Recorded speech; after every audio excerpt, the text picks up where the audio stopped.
blessed and a great opportunity to come again and to continue part 3 of the 6th play, Haile Selassie in the League of Nations. This is part 3, going off on part 1 and part 2. Blessed are sons and daughters of my Father. Bless them that bless themselves in Rastafari. Bless them that bless themselves in Kedamari Haile Selassie. Bless his name forevermore. Amen. I bring to you part 3 of the 6th play, League of Nations. It's revelation time. The voice of Rastafari says, it shall be time no longer. It is time for the trumpet to sound, giving authorization loose 4 angels bound in great river, Euphrates. Revelation 9 verse 30 speak of such fullness. Haile Selassie at the League of Nations spoke about it. The book titled The Vogue of the Prophecy, The Plague of the Nation, spoke all about it. Read page 219 to 263 and it will give you all the fullness thereof of understanding. Long before the United States embassy was instructed in the Holy Land, the border of the Holy Land, Jerusalem, the book titled The Vogue of the Prophecy, The Plague of the Nation, made reference to such acts. These also page 252 and 253. The era of times regarding the fullness of the prophecy is natural. But tiding out of the east and out of the north shall trouble him, the vile man, refers to the United States of America. To speak on the behalf that he shall go forth with great fury to destroy and utterly make away many, and he shall plant the tabernacle of his place between the seas, in the glorious holy mountain, yet he shall come to his end, none shall help him. That is taken from Daniel 11. But then, as the fullness of such prophecy being declared already, indicating that USA had planted an office in Jerusalem, the natural, beloved, this took place in the year December the 6th, 2017, when Daniel Trump gave command to shift the capital of Israel to Jerusalem and then moving the embassy of USA to the Holy Land. But this prophecy, my beloved brethren, I say this to all ones and one, that the prophecy are inevitable and it pronounced the era of time to all elect. Prophecy in itself is the fullness of time that bring I and I to the fullness of the coming of the Messiah. And so as Trump himself has given the command and declared the fullness to place an office in the Holy Land, the prophecy has made itself a full declaration that it's high time. Beloved of Rastafari, it's high time. And the fullness of the 6 plagues is natural. And with the grace from Aesus Coricitus, let us give thanks unto Exhibier. Let's give thanks unto Nagusa Nagas, Ethiopia, Emperor Haile Selassie, bless his name. During his fullness, shed his anger upon the League of Nations years ago. Yet the time was appointed, and the time is right. Predetermined words and offset action of the League of Nations made clear the judgment that gave way for the vial poured out by the 6 plagues. These 6 plagues had power to loose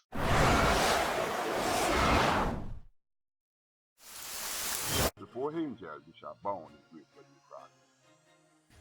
And the predetermined word and offset and action of the League of Nations have given His Majesty Haile Selassie Kedamari the fullness of strength to pour out his indignation and judgment upon the League of Nations at that time, in the year 1936. Natural it is that the action of the League of Nations was committed wholly to power, as the offset was never to create that balance, but schism of laws to settle the trend of greed and power within the line of those that attain the highest fuel of the economy, meaning they that who are in power and those who seek power. But the monopoly of the League authorized European countries then to claim owners of many African continents, and it is so by virtue of the victors of the respective wars. The greed within the League was just to be set the emotion, bring about the inevitability proposed by the Ebola. The greed between the nations escalated, and inequality becomes the norm as power struggles lead to peace talk that only mention goodwill at one table, but never the intention interpreted by the league at one table. The Rastafari, being sure in all his customary procedures, maintain acts of judgment and explain what will determine the downfall of all persons within the league. I remind you that in the year of Cyrus, king of Persia, a thing was revealed unto Daniel, whose name was then called Belteshazzar. And on the 4th and 20th day of the first month, Daniel was by the side of the great river, which is Hedikel, otherwise known as Tigris River. It was said that a man clothed in linen made known the future to Daniel regarding the issue of the League of Nations. On the advice from the Elolam concerning the wayward action and deception and motion around the leagues, Daniel was then summoned by the Elolam. Daniel was then summoned by Exebia to declare the evil deception of the league. The book of Daniel says, and after the league made with him, he shall work deceitfully. The verse goes on to say, and both these kings, which is the north and the south, shall be to do mischief. They shall speak lies at one table, but it shall not prosper, for yet the end shall be at the time appointed. He continued to say that he shall cause them to rule over many, and shall divide the land for gain. Daniel 11. All said and done, his mother Haile Selassie had known diplomatic control, and with great knowledge and understanding on the issue of the covenant laid by the League, he alluded to the purpose of the League and their territorial control. Rastafari is natural and a guide within eminence of man's posterity. Yet the League refuses the advice of the King of Kings, Emperor Haile Selassie. The League, by the will of greed, set the League in default, as the benefit was not to the Ethiopian king, Emperor Haile Selassie, he whose Nagas Ethiopia.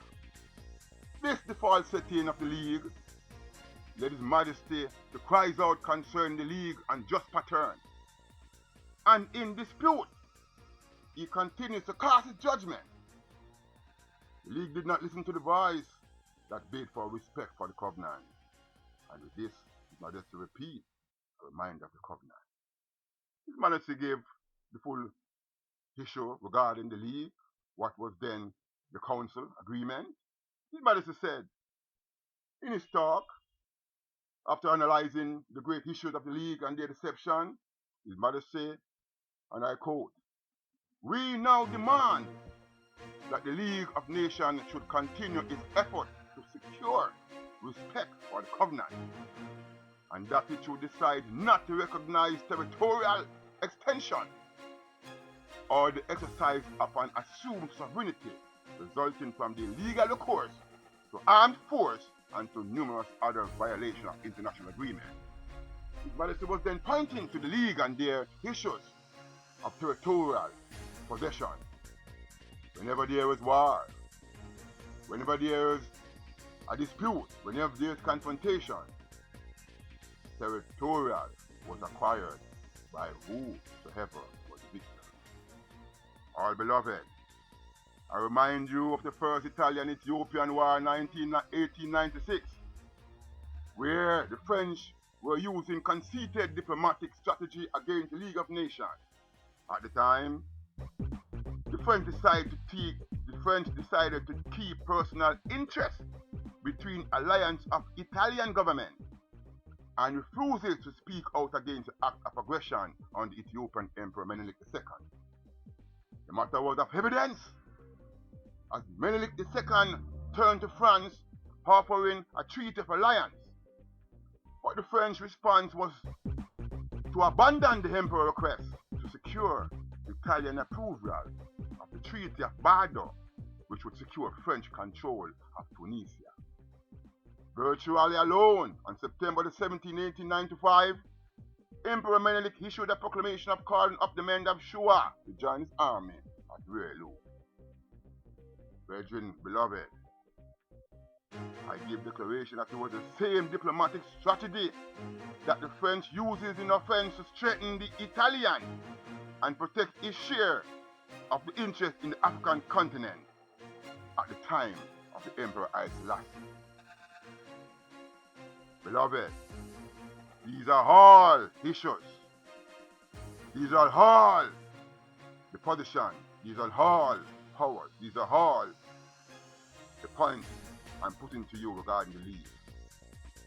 That within the league, there is only respective and individual interest.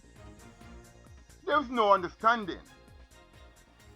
There is no putting together the justice of the nation or of the world.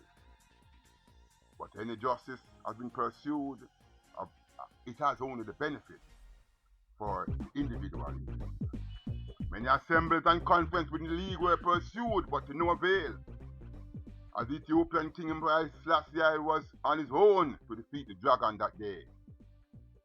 Kedamawi then realized the offset and intention of the league, and with that he began to throw out his judgment. His Majesty quote, "I assert that the problem submitted to the Assembly today is a matter of wider one. It is not merely a question of the settlement of the Italian aggression. It is collective security. It is the very existence of the League of Nations. It is the confidence that each state is to place in international treaties. It is a value promise made to small states that their integrity and their independence shall be respected and ensured. I have heard it asserted that inadequate sanctions already applied have not achieved the objective. But then, at no time and under no circumstances could sanctions that were internationally inadequate, intentionally badly applied, stop an aggressor. This is not a case of the impossibility of stopping the aggressor, but of a refusal to stop the aggressor, the Italian." That is his murder. I read this quote in this form. We see that Haile Selassie understood the deception and trickeries, regarding to the League of Nations. We see that Haile Selassie understand the deception and trickeries done in the monopoly of the League of Nations. Now they certainly have not desire to stop the action set out by a certain group within the League. Some high-ranking Italian officials interpret these signals as evidence that Britain would occur cause. But then a man will speak for himself, as they were defender of certain issues at that time against the Italian war against Ethiopia, 3rd October 1935. However, due to manipulation and wanton to predetermined sanction, the League of Nations set aside and wait for their atrocities to unfold. Atrocities that were wanting to lay the King of Kings below the belt. But then, I tell you, beloved, Rastafari is powerful in itself. King of Kings, in like the League's action, announced his prophetical speech saying that the League of Nations shall not sit at ease, because it is Ethiopia today, but it will be you, League of Nations, tomorrow. In this day and age, we now see that the throwback is dogs eating dogs, in layman terms. The League's own greed for power sanctions and their own fall, and no redress can be determined until all is fulfilled on Babylon. Beloved Rastafari, beloved sons and daughters, we give thanks unto this power. We hold firm that the judgment upon the League of Nations shall pursue, and there's no peace until the fullness of action is declared. Fullness is also said that it only will achieve a calm after a calm. Jah Rastafari is true in his word. Blessed be his name. Bless them that bless themselves with Rastafari. Bless them that bless themselves in Kedamawi Haile Selassie. Bless our sons and daughters in Rastafari. Here we come to the end of part 3, where we shall enter part 4, and we shall declare the other side of the judgment of the League of Nations. Blessed be him, Kedamawi Haile Selassie.